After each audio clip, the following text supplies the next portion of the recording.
Paulo, nagparamdam na nga ba ng proposal sa pamilya ni Kim Chiu? I've seen a lot of change, been through a lot of pain. Some things are not the same as they were a year ago, but all will be okay. I move on each and every day. The past. Usap-usapan ngayon ang pagdalaw ng kapamilya aktor na si Paolo Avellino sa mismong bahay ng multimedia idol na si Kim Chiu.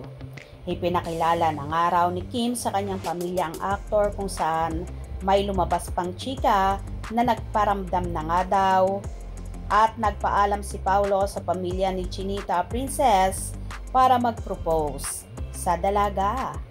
Kamakailan kasi ay ipinakilala na rin ng personal ni Paolo si Kim sa anak nitong si Aki na nakabase na ngayon sa New York, kung saan kasama ang inang si LJ Reyes at ang stepdad nitong si Philip Evangelista at kapatid na si Summer after nga ng naging show ng Asap Natin To noong August 3, 2024 sa Ontario, California. Ayon pa nga sa mga naglabasang balita na tila maganda ang loob ni Aki kay Kimi na naging simula para i-follow ni LJ Reyes si Kim sa kanyang Instagram at nag-follow back naman ang dalaga.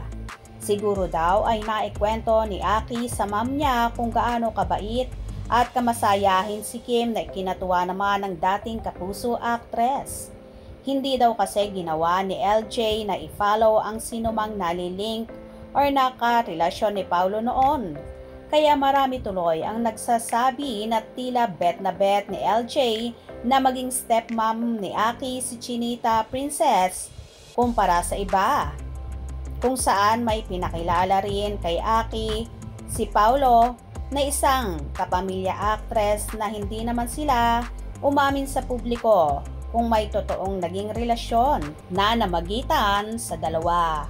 For sure, alam nyo na kung sino ang tinutukoy ko.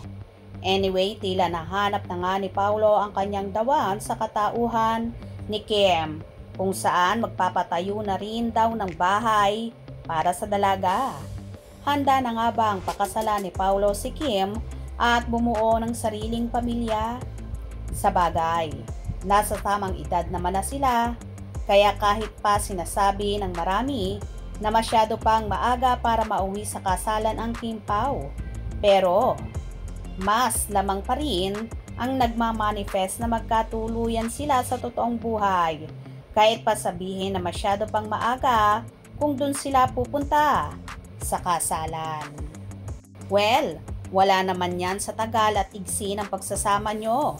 Ang mahalaga, happy kayo sa isa't isa, contented, at importante rin ay nagkakasundo kayo sa maraming bagay, kaya enough na siguro yon para sa Kim Pao. For sure din na so happy ng pamilya ni Kimi kung sakasakali ngang mauuwi na sa kasalan ang Kim Pao dahil nakikita naman nila kung gaano rin kabait at responsableng tao si Paolo Avellino. Hope you enjoyed. Please subscribe for more info.